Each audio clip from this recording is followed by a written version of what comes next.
Me llamo Carlos Castillo, soy biólogo. Y coincidiréis conmigo en que estamos construidos por historias, ¿verdad? Historias de todo tipo, historias míticas, maravillosas, trágicas, en fin, semicómicas, medio románticas.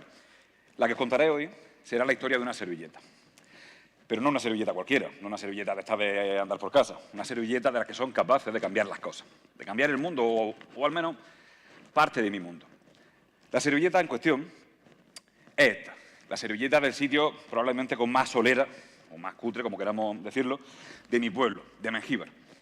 Esta servilleta, se quería reservar y demás, es imposible, cerraron, hay veces que Sanidad funciona y tomó las medidas pertinentes, en fin, cerraron, todo el mundo contento, excepto las 14 cepas de salmonela que vivían en esa cocina, pero más allá de eso, en fin, todo bien, ¿no? Una cosa fantástica. La cosa es que nosotros, mis amigos, con unos 17, 18 años, que teníamos un estómago fuerte, ¿no?, a prueba de bomba y mucha voluntad, pues un día quedamos allí para tomar churros, una mañana. Y hubo algo que nos llamó poderosamente la atención, y fue justamente esa servilleta.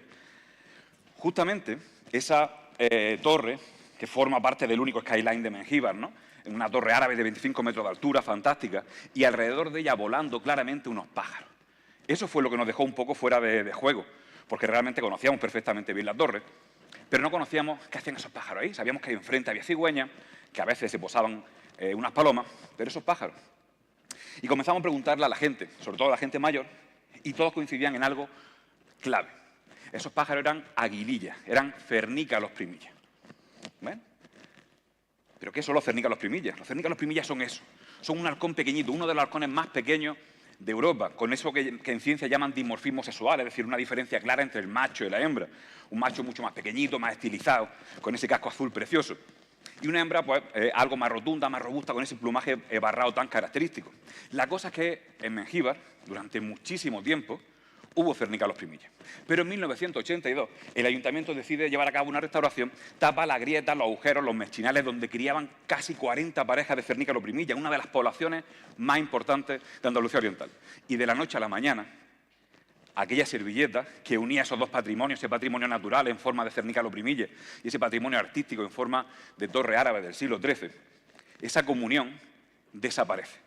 Y el único recuerdo que queda, aparte de esa tradición oral que nos contaba la gente mayor del pueblo, era esa servilleta.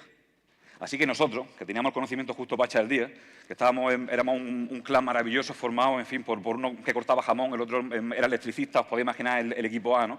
Una maravilla. Decidimos en aquella voluntad sin conocimiento devolverle el sentido a aquella servilleta, reconciliar esas dos realidades, es decir, conectar de nuevo a esos primillas con su torre.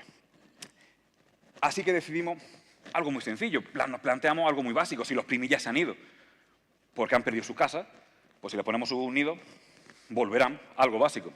Es verdad que tampoco teníamos dinero para nidos, así que compramos maceteros, como estáis viendo. Le abrimos un agujero y dijimos, bueno, pues si no se dan cuenta, pues ni tan mal, ¿no? ¿Qué pasa? Que tuvimos la mala suerte, la malísima suerte de enganchar una especie que es un rollazo. ¿Por qué? Porque es de las pocas especies de aves rapaz en el mundo que viven en colonias, en grupos. Por tanto, no hay nada más atractivo para un primilla que otros cernícalos primillas. Claro, teníamos una torre con 0 primillas, podéis hacer una idea. Es decir, aquí las matemáticas son sencillas, son básicas. Dijimos, bueno, pues no pasa nada. Esa voluntad a prueba de bomba estaba dispuesta. Así que decidimos crear una especie como de Tinder, pues para primillas, ¿no? Es decir, le dimos forma a una especie de first date en Primilla Edition, ¿no? ¿Cómo se hace eso? Bueno, pues lo que hicimos fue construir una jaula grande de 3 por 3 metros y 2,5 de altura en la terraza de la torre y pusimos ahí 10 ejemplares irrecuperables que nos cedió la Junta de Andalucía. Digo irrecuperables porque, en fin, a uno le falta una pata por un disparo, una ala, un tal. Es decir, eran 10, pero entre todos formaban 7 enteros, digo. Entonces los pusimos ahí y el objetivo era generar un efecto llamada, es decir, que esos pájaros que estaban en la torre formaran una especie de colonia artificial y llamasen a otros pájaros, a otros cernícalos primilla, cuando estos volviesen de su migración en Senegal. Así que, bueno, pues con toda la voluntad del mundo, así lo hicimos. Y un par de semanas más tarde ocurre el milagro. Aparece un macho de cernícalo primilla, el primero después de casi 30 años de ausencia. Estamos en 2009. Y empieza a establecer una relación maravillosa con una hembra del interior de la jaula. Claro, un amor imposible, no había manera de consumar a través de la malla metálica. La hembra era esta, que veis que tenía como un ala como con otro punto de vista, ¿no? O sea, como para allá, ¿no?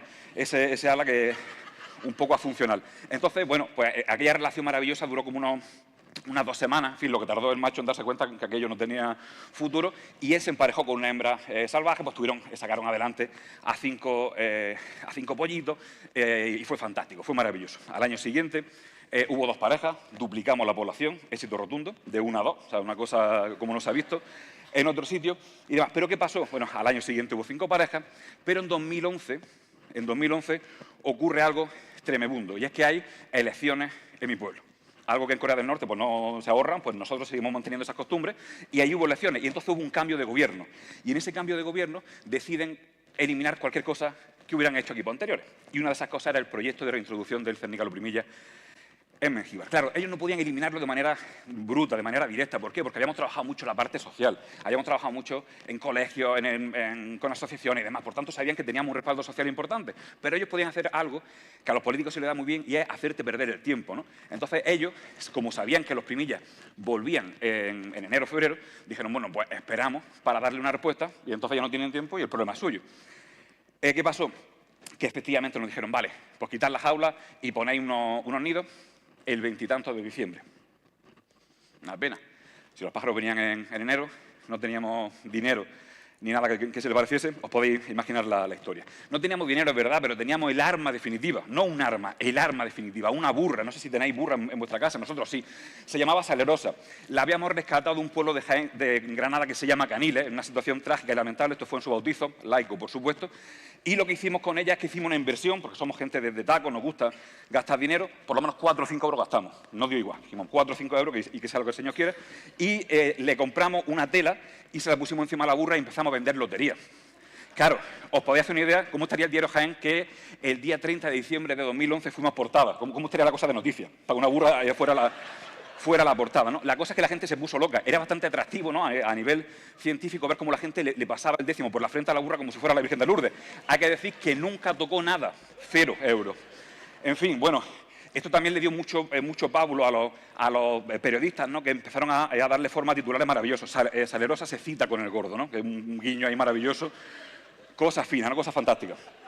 Bien, la cosa es que aquel año, cuando fue un año de batallar mucho con el ayuntamiento, de darle todas las vías posibles para ver si un proyecto que llevábamos trabajando 3 años no moría de aquella forma tan trágica, ¿no?, por una decisión meramente política.